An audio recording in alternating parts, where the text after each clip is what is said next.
Hey, what's going on, gang? Nate on the Stone here. Welcome back to my channel. We have been told for almost a year now that any police officer of any ethnicity who happens to shoot and kill a suspect who just happens to belong to a chosen minority group is obviously a bigoted racist. After all, as we now well know, every white person is intrinsically racist. And now even non-white people can be intrinsically racist thanks to the idea of multiracial whiteness. And the police, of course, are an inherently racist institution. But now a corollary to that dogma has been added. Now, a police officer of any ethnicity who happens to shoot and kill a suspect, and in so doing actually saves the life of another person, even a person of color, is still a bigoted racist. The event that created this corollary was the shooting of 16-year-old Ma'Khia Bryant on April 20th in Columbus, Ohio. The police there received a 911 call in which it was claimed that someone was trying to stab people, and you could even hear screaming in the background. Officer Nicholas Reardon with the CPD since 2019 was dispatched to the residence in question, and per the New York Post, quote, "All of the cameras show Bryant fighting with another girl before she is seen lunging at one with what appears to be a knife when she is shot." Oh, and by the way, we now know that the cause of this attempted knife attack was an argument over housework. In all seriousness, this was a tragedy that should not have happened. Normal people, after all, don't initiate a knife attack just because they're told to clean up a messy house. But it's an open and shut case, no? In a normal society, yes. In our society, absolutely no.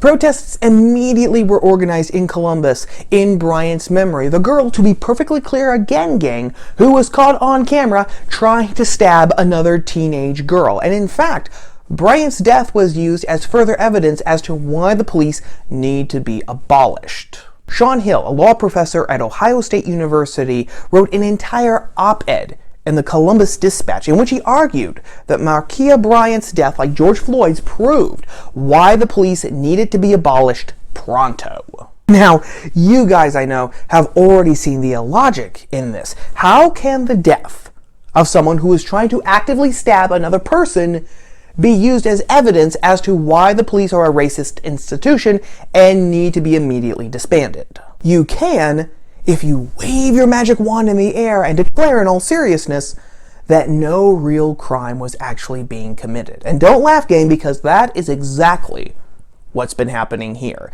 CNN described the attempted stabbing as quote-unquote a schoolyard fight.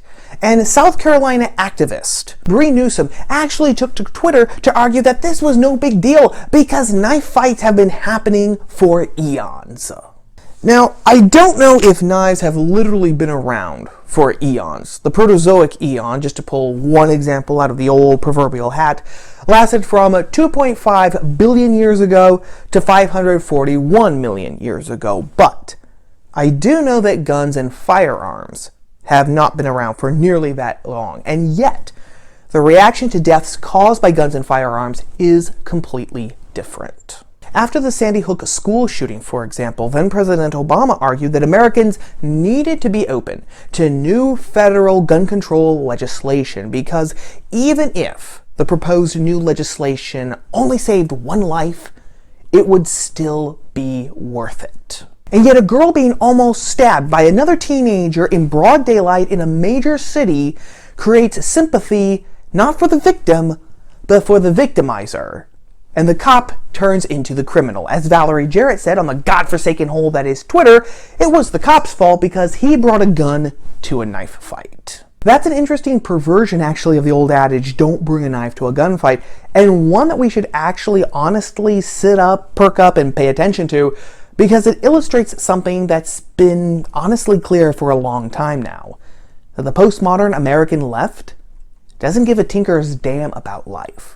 Young, old, male, female, black, white, straight, gay, or any other minority category that can be created and offered as an option on Facebook. In fact, the left is actively trying to memory hold Bryant's intended victim in front of the eyes of the entire country. I would not honestly be surprised if in the very near future, after computer graphics and digital technology has advanced even more, that all the photographs and all the camera footage showing Bryant's attempted assault on the other girl was altered so that instead of a steak knife, Bryant was now holding a party balloon or a salad fork. The reason is because this story has glitched the narrative majorly. One of the modern narratives that pertains to the police today is that all police officers, regardless of ethnicity, are actively hunting down black Americans as if they were deer.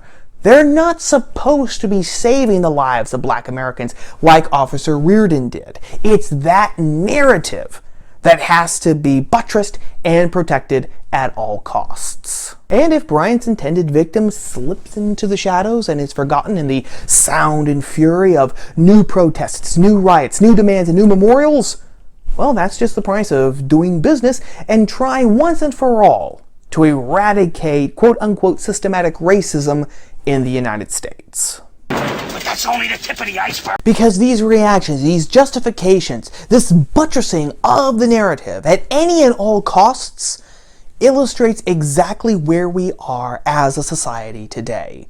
If we lived in a normal, commonsensical, and even more importantly, just society, we would naturally mourn Bryant's death, but we would also temper that with the honest acknowledgement that she needed to be stopped before she could deprive another person of her life, which is the first inalienable right, as Jefferson pointed out.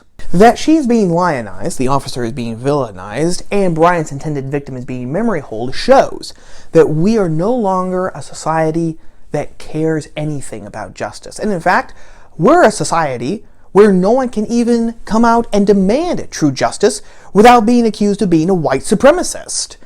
And that places us in a very precarious situation. I know that I've quoted this line before, but it bears repeating here. The end of society is justice, per Alexander Hamilton. It's honestly one of the primary reasons why people congeal and form societies and civilizations to begin with, because in the state of nature, which I know is a loaded philosophical term that opens up an entire barrel of worms, justice is whatever the biggest guy on the block with the biggest club says that it is.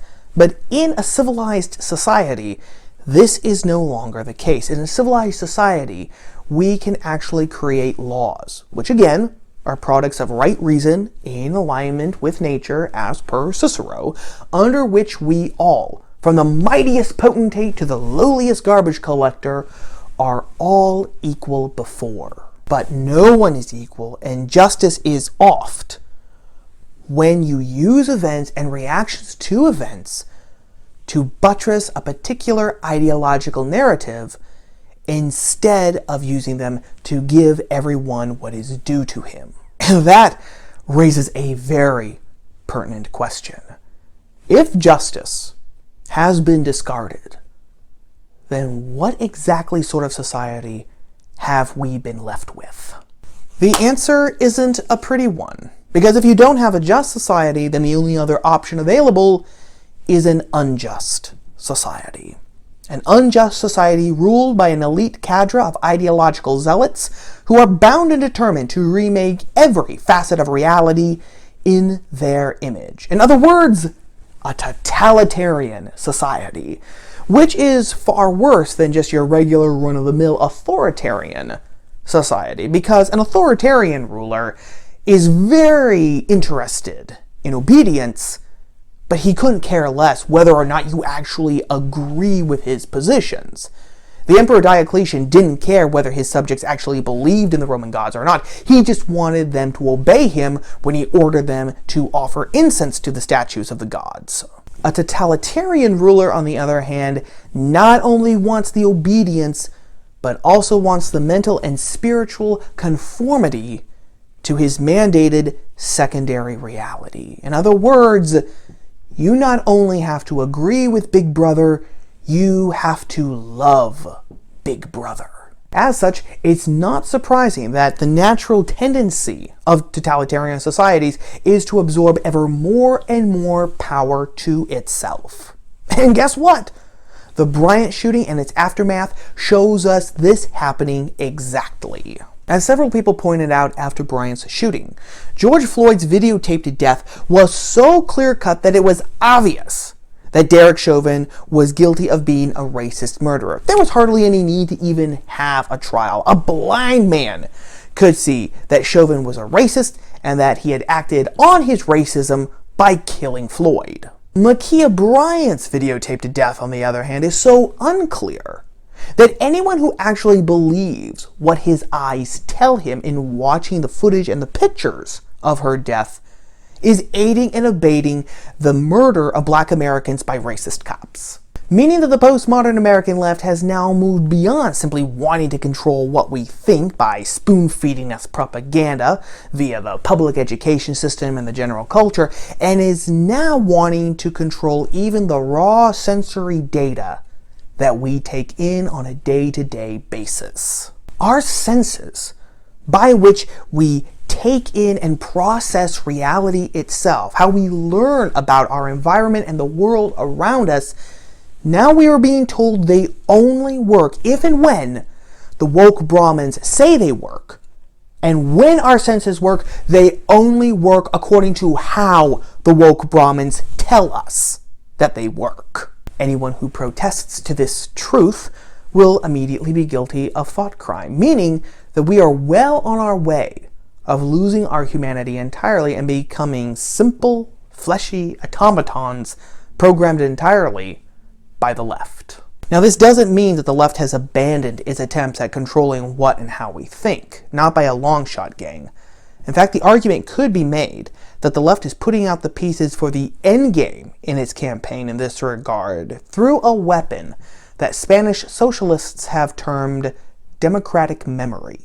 Writing in First Things magazine, Hillsdale professor Stanley Payne has reported that the Spanish socialist government is attempting to ram through a law of historical and democratic memory, which, if passed, would completely reshape the fabric of Spain by completely reforming its cultural memories. Although there are elements of regular run-of-the-mill historical rewriting in this bill, for example, it mandates the honoring of dead Republican heroes, men whom Payne says were more than likely guilty of mass killings and extrajudicial executions. It goes even further than that. It would also create a so-called Council of Memory, which would be comprised of, quote, public officials, as well as professional experts and representatives of non-governmental but politically reliable organizations, which would act as a literal truth commission.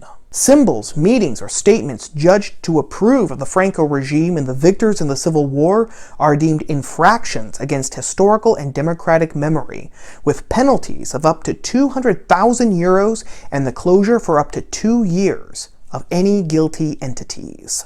And even worse than all of that, gang, is that it completely distorts and mutates the very idea of memory. As Payne notes in his piece, which I've linked to in the description box below, read it in its entirety. It is so well worth your time. The very last thing that memory is democratic.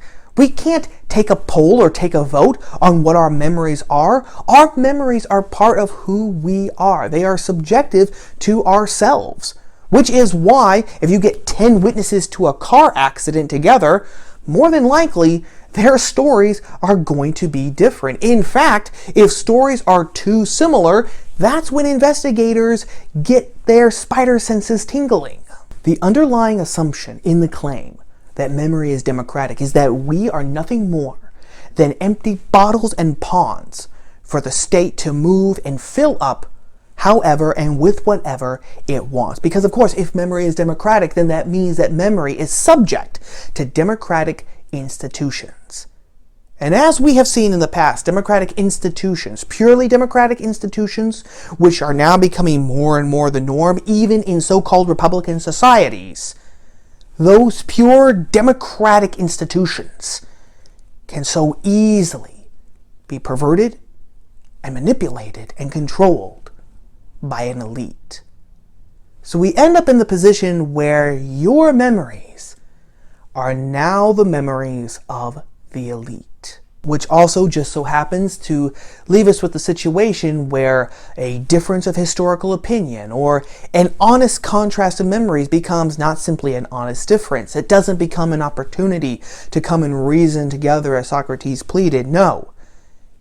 It instead becomes an instance of you becoming not merely a thought criminal, but an enemy of the people.